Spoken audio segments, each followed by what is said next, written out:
Paul's letter to the Romans. It's one of the longest and most significant things ever written by the man who was formerly known as Saul of Tarsus.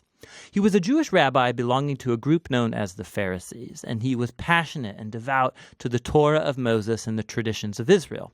And he saw Jesus and his followers as a threat. But then he had a radical encounter with the risen Jesus, who commissioned him as an apostle, like an official representative, to the world of non-Jewish people called Gentiles in the Bible. And so he started going by his Roman name, Paul, and he traveled all around the ancient Roman Empire, telling people about the risen King Jesus, and forming his followers then into these new communities called churches. And Paul would occasionally write letters to these new Jesus communities to help them foster their faith or answer questions, and the book of Romans is one of these. It was actually written quite late in his career. Now, we know from the book of Acts that the church in Rome had existed for some time, that it was made up of Jewish and non-Jewish followers of Jesus. But at one point, the Roman Emperor Claudius had expelled all of the Jewish people from Rome. And then about 5 years later, all of those Jews, including Jesus-following Jews, were allowed to return. And when they did, they found a church that had become very non-Jewish in custom and practice. And so this created lots of tension, so that by Paul's day, the Roman church was divided.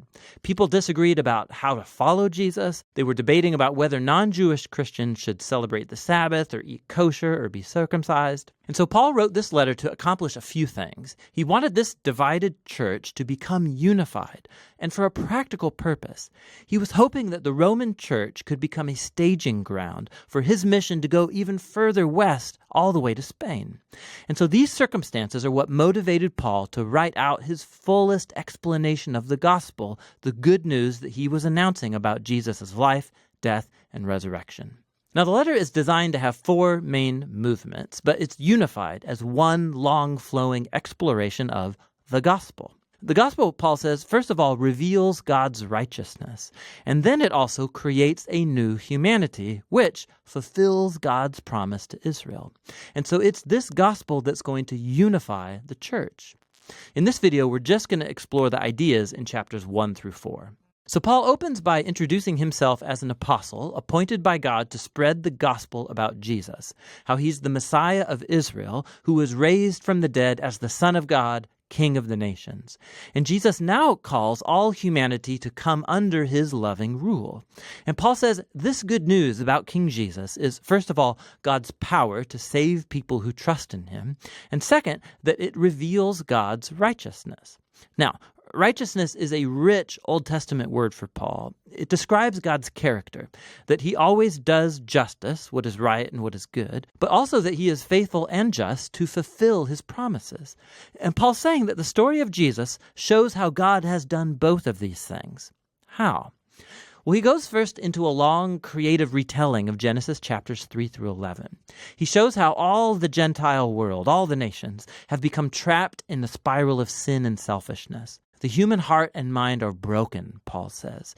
We've turned away from God to embrace idolatry, which means finding ultimate significance in created things and then giving ultimate allegiance to these things that are not God. This results in a distortion of our humanity and destructive behavior. And so what's left is a humanity that stands guilty as charged before a just and righteous God. To which the people of Israel might say, well, it's a good thing then that God chose our people out from among the nations. He saved us out of slavery in Egypt. He gave us the laws of the Torah, like the Sabbath and eating kosher and circumcision. And these all together show us how to live as God's holy people. But, Paul says, not so fast. He recalls the storyline of the Torah and of the rest of the Old Testament, which shows that Israel was just as sinful and idolatrous and morally broken as the rest of humanity. Israel is actually more guilty than the Gentiles, Paul says, because they have the Torah. They should know better.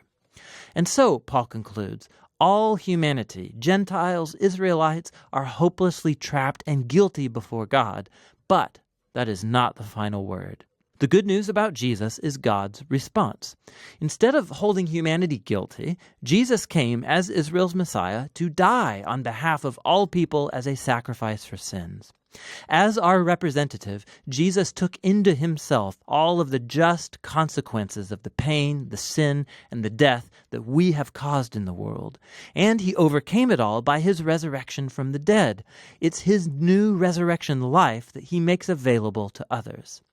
Jesus became what we are so that we might become what he is. And all of this, Paul says, is how God justifies those who trust or have faith in Jesus. Now, justification is another rich Old Testament term for Paul, and it's related to God's righteousness. It literally means to declare righteous. Because of what Jesus did on our behalf, we are given a new status before God. Instead of finding us guilty, God declares that a person is in a right relationship with him and is forgiven. Justification results in a new family. The person who trusts in Jesus is given a place among God's covenant people. Justification also results in a new future, which begins a journey of life transformation by God's grace. And so all of these things about justification are God's gift to those who through their faith are in Christ. And so this leads Paul in chapter 4 to explore the huge implications that all of this has for who can be a part of God's covenant family. He goes back to the story of Abraham in Genesis chapter 15. Before any of the laws of the Torah were given to Israel, Abraham was justified or declared righteous before God. How? Well, God promised that Abraham would become a father of a large multi-ethnic family that would receive God's blessing. But he and his wife Sarah, they were really old. They had never been able to have children. But nonetheless, Abraham had radical faith and trust in God's promise, and so God declared him to be righteous. And so Paul says, now Abraham has become the father of God's new covenant family, and it's spreading all around the world. It's made up of Jews and Gentiles who have the same kind of faith and trust in the one who fulfilled God's promise to Abraham, Jesus the Messiah. So let's pause and summarize Paul's main ideas here in chapters 1 through 4, because they're the foundation for understanding the rest of the letter. All humanity is hopelessly trapped in sin and needs to be rescued. That rescue, however, is not going to happen by people trying to obey the laws of the Torah. Rather, God's righteous character has moved him to rescue the world through Jesus' death and resurrection, so that he could create that multi-ethnic family of Abraham based on faith as his own new covenant people.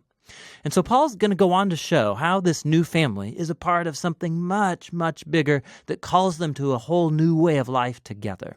But it's all going to be rooted in these core ideas explored in chapters 1 through 4 of Paul's letter to the Romans.